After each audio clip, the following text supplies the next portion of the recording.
we weren't slaves. I understand what I'm saying. You personally, You personally weren't slaves? my family, many were not slaves. So where your father from? Play games.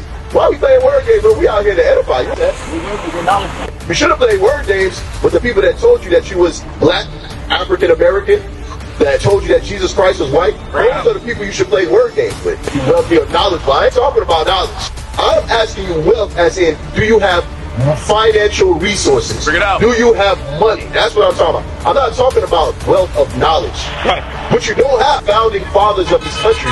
They're not talking about you. They're not talking about me.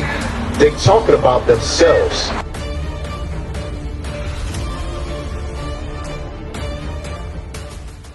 My family owned slaves in Haiti. You said y'all own slaves when? In Haiti? So your father is a what, so-called white man? Your great-grandfather? Who did you own in Haiti? And why? How did you end up here? I'm an American. This is my family past, way back. On your father's side? On my mother. On your mother's side, My right? mother and my father. All right, so there's a lot of stuff that you got to understand, man. There's a lot of stuff you got to understand. Your heritage, your nationality, your origin, of where you come from, your bloodline, comes from your father, right? My parents, what I'm saying is, we weren't slaves. I understand what I'm saying. You personally were. My You family, personally weren't slaves? my family, many were not slaves. So where your father from? He's from here. Where's his father from? Parents were from Haiti. My great-great-grandparents were from Haiti. Oh, from Haiti. They were slaves. They weren't slaves? What were they doing over there? They were rich. They were rich? That's what they told you? That's what they were. So how you end up here in the situation you in? I mean, that was so long ago, bro. I just did my research. All right, so give me Jeremiah chapter 6 and verse 16 real quick. I'm saying, I understand. It's just, I can't use my family as a Okay. I'm going to tell you, a lot of times we don't have the real history on our family at all. Because of slavery, we don't understand where our family's from. A lot of times, you'll talk to your family, and your family be so ashamed of the fact that they were slaves, and they'll tell you some shit that ain't really happened. Bring it out! To be honest with you, that's what really happened, especially in the islands. They're so ignorant towards who they are, their history, where they come from, that guess what? They don't want to tell you that they were slaves because they feel like it'll put inferiority on you. Right. So they'll tell you, make up some grand story. Oh, we own slaves. Right. But if you own slaves, you should have some money. Right. All the other slave owners out here, they got money. Right. When you look out here in Augusta, guess what? They got what they call old slave money. Right. So if life was so good in Haiti and your ancestors were owners of slaves, what the heck they doing up here? And how the heck did you end up in the position that you in right now? Because you don't have no money, do you? You got bread? You wealthy? Where you live at? What side of town you live at? Huh? You said you alright? You got bread? You got wealth. Wealth in what way? How many businesses you own? What about the condition of your people? Okay, so you're wealthy, right? Say for instance you're wealthy. What about your people? Are your people wealthy? Bring it out. You said what's that? We wealthy with knowledge. You said you're wealthy or knowledgeable. I ain't talking about knowledge. See, we always try to play games with each other. Like, we ain't playing games. Why are we playing word games when we out here to edify? You ain't out here playing word games. You should have played word games with the people that told you that you was black, African American, that told you that Jesus Christ was white. Those are the people you should play word games with. I'm asking you wealth as in, do you have financial resources? Bring it out. Do you have money? That's what I'm talking about. I'm not talking about wealth of knowledge. Right. But you don't have wealth of knowledge. Because the knowledge that will give you wealth is what's in these Bibles. That's right. Understanding the laws and the commandments of God, you understanding who you are and can actually point to your nationality, that's wealth. That's understanding, because you know what? God has a kingdom guaranteed for the people that recognize who they actually really are. Right. And if you are from if your lineage comes back to these 12 tribes of Israel, guess what? You have a kingdom of heaven that's going to be established right here on earth that's in your inheritance for you to gain. But the only way for you to do that is for you to humble down and recognize that this Bible is talking about you. Right. But if you sit here and say that you have this wealth, knowing that you don't have any wealth, because if you had wealth, I would hope that you would try to provide wealth for your people, right? Because we always look at it individually. Oh, well, I'm good, I got money. But what about the conditions of your people? When you go down there to the East Boundary, Bring it out. I see people over there suffering. I see people selling drugs to one another in order for what? Just so that they can make money. They destroy that family so that they can make money. Well, what's the development of our people, and what are you doing to help your brothers and sisters if you're wealthy? My family is selfish. My people are wealthy. Okay, so you said black folks are selfish. A lot of black folks are chosen. You said a lot of black folks aren't chosen? A lot of folks are supposed. I agree with that. So it don't necessarily have to be with the color of your skin. Well, my family, my people. The struggle of us. We're solid, we're unified.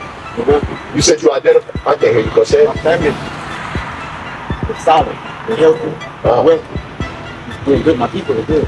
So you're just talking about your family alone. Yes. You're like your relatives. So you don't consider your brothers that look like you, me and you, we not family. No, No. we not. So we different people. Yes, so are they. You said so are they. 12 different. There's 12 different tribes, but they are from the nation of Israel. There's one nation of Israel with 12 different tribes. So that's why I'm asking you, if you're saying that when you're talking about your people, it's just your family. But it shouldn't be just your family. That's Because right. It should be us as a nation of people. Bring it out. Because that's what God deals with. God created 18 nations. So when I'm asking you about your people, I'm asking you your people of who you come from. Not just your family, not your uncle, your auntie, and your nephew. Because guess what? In slavery, when this happened, you don't even really know who your aunt and your uncle is. You don't know who you're related to. Because when they took us and put us on these auction block, what you see right here, look at this. You see an auction block right here, right? Yeah, right here. Oh, right here. You see an auction block. This is a mother. This is a daughter. When they sold the daughter off to Texas, Virginia, what else? South Carolina, and she's left there in Florida. Does that mean that that's no longer her mother no more? Right. It's not motivation, but it's kind of hard to here's the truth. But they're the category of basically. So to keep on that, Yeah. that's just a small part of what's going on. You said a small part? How many people came over here in these slave ships? I mean, I'm saying it's the truth, but there's so much more of life that happened besides that. You get what I mean? But because you don't understand that is the reason why you say you don't have a people. Well, I'm trying to understand. That's what I'm trying to show you. That's exactly what I'm trying to show you. I'm trying to show you the reason why you say that it's not important that your people, you only generalize your people as your family, your aunt, your uncle, your nephew, is because you don't understand this. Right. When you understand this, you recognize that I don't really know who my people really are. Right. Because guess what? We've been all mixed up through slavery. Bring it out. So, meaning, I could be your cousin. Right. You ain't look at me and be like, oh, no, this ain't my cousin. You too black. Right? That's what you might say. But you don't know that because your people were taken and scattered to the four corners of the earth. They took families and separated them. Right? And you may look at it and say, well, I'm from Texas and he's from Florida. But you don't know what happened because guess what? This happened right here. Right. You have sons that was sold to different areas of the land. Happened to y'all. I'm asking. Uh-huh. What happened to y'all? So you say that it happened to Y'all you. family, y'all ancestors. This is our ancestors. But you keep trying to separate yourself. Like that didn't happen to you. Not my family. And so it didn't happen to your family. So your mother, you said, didn't own, your mother's side of the family didn't own slaves in Haiti. Right? They owned slaves in Haiti. What about your father? What about your father? I ain't asking about his wealth. I'm asking about his origin. Your father. Where's your father and your father's father from? We're from America. They're from America. Go to Numbers chapter 1 and verse 18. Bring it out. But we're going to try to help. We're going to try to help you out. Numbers chapter 1 and 18. Read that. Numbers chapter 1 and verse 18. And they assembled all the congregation together on the first day of the second month. And they declared their pedigrees. They declared their pedigree, your nationality, your origin. Those questions that I was asking you earlier. Watch this. After their families, by the house of their fathers. By the house of their mother. Their fathers. So your origin, your nationality, your pedigree, who you are, comes from your father. So your mother could have owned all the slaves she wanted to go in Haiti, all she wanted. But that's not where your nationality and your heritage come from. Your nationality, your heritage comes from your daddy. Right. Your daddy walks around with seed. Teach. He plants that seed in a woman, right? That's what sperm is called. Sperm, seed, same thing. The Bible references it the same way. Seed, sperm, it's the same thing. That's right. So when your father met your mother, guess what? He planted a seed in her, and guess what was her fruit? You are that fruit. That's right. So meaning, if I have an apple seed, and I plant the apple seed here in the ground, when that apple seed grows up, what type of fruit is it going to produce? Is it going to produce oranges? What's it going to produce? Apples. That's right. So you are the production of your father. That's right. You are your progeneration comes from your father. All right. So understanding that, now that you understand your father is an American black, then yes, you are from the tribe of Judah. The American blacks was brought here, and guess what? They was given the truth first. The Bible says that we was going to be here in the neck of our enemies. Right. The other 12 tribes of Israel, guess what? They were scattered to all different locations. But Judah specifically is here in America with his enemies. And when you say who's his enemies, the same people that hold you from getting economic stabilization. That's right. The ones that planted drugs in your neighborhood. That's right. The ones that infiltrated all the black organizations that came to help black people. Right. Those people that set all those things up, those things are your enemies. That's right. The ones that drop these churches in every square mile in your neighborhood, they drop these churches and they have these white images of Jesus everywhere. Those are your enemies. That's right. Right. Because there's no biblical depiction of Jesus looking like that. But your enemy put that in your face. Why? To make you feel inferior. That's what it is. And to get you in a position to see them as godly and see yourself as evil. So the people that did these things or orchestrate these things, the ones that paid the rappers all these millions of dollars to call your women whores, to call them bitches, Right. to call your brothers niggas, talk about how you're gonna run up on them and shoot them. That's right. The ones that paid people to make this music, those are your enemies. Your enemies ain't the one that took in the music and now is acting out what they heard. The enemy is the one that orchestrated that music to reach your ear. There's somebody that sat down and said, hey, give him $1 million. Listen, I don't want you to talk about no uplifting of black people, all that garbage. I don't want you to talk about that. Bring it out. I want you to talk about the club scene. When you get in a club and a nigga looking at you and he looking at you the wrong way, what you do to him. I want you to talk about that. I will pay you $1 million to rap about that. Or when you see a brother come in and he got a beautiful girl or wife, how you gonna take his girl and his wife from him? Right. I want you to rap about that and tell him that he ain't nothing. Right. And you're gonna take his girl and sleep with him and have a baby with her, and you're gonna have babies all. That's what I want you to Bring it out. That's what I want to pay you to rap about. So you can't say that Pookie down the street is your enemies, because they are living in a society that's been set up for them to orchestrate these crimes, but they ain't the ones that pay themselves. These things are paid to them by your enemies. Why? Right. So that way at nighttime when you walk around here, you on guard. When you walk by your brother, you don't even say good morning, good evening. How many times you walk across a brother throughout the day, you say, what's going on, bro? How you doing? We don't do that. We look him up and down. I'm like, look this nigga here. You don't walk by. You don't even say good morning.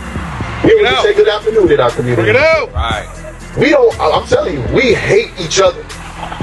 But guess what? The Bible says we got to correct that. We got to correct that because we got to recognize that our enemies are the ones that set these things up for us.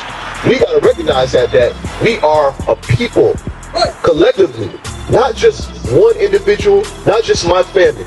Get that Zephaniah chapter 2 and verse 1. God says we got to gather together. Our enemy says the number one threat in the United States of America is black unity. That's right. That's what they said. Right. It ain't the terrorist organizations. It ain't the Ku Klux Klan. It ain't none of it. It's black unity. That's right. When we say black unity, we talking about blacks, Hispanics, and Native American Indians. That's why we all divided up, but we still oppressed together. That's right. Read that. Zephaniah chapter 2 and verse 1. Gather yourselves together. Yea, gather together, O nation not desired. The Bible says that we are a nation of people that have not been desired for us to gather together. That's the reason why J. Edgar Hoover can make that statement and said black unity is the #1 threat to American society. Because when he says American society, remember, he's not talking about us. Because when they created the Constitution and all these laws, guess where our forefathers were? Right. Guess where your great-great-great-granddaddy and our great-great-granddaddy was? Picking cotton in the slave field. Yeah. That's what we was doing. Right. So when they talking about these things, the #1 threat to America is black unity. They're talking about their selves. When they say founding fathers of this country, they're not talking about you. They're not talking about me. They're talking about themselves. The founding fathers, they're talking about George Washington, Abraham Lincoln, John Adams, all these different people. Guess what? They're not from our bloodline. This is what we was doing, right? And they said that you was just 3/5 of a man. That's right. So they're not talking about you. They're talking about their own people. God says that the Israelites got to gather ourselves together. That's right. What is a nation? Nation is family. Nation is community. Nation is men leading by example. Nation is women's support. Nation is children with role models.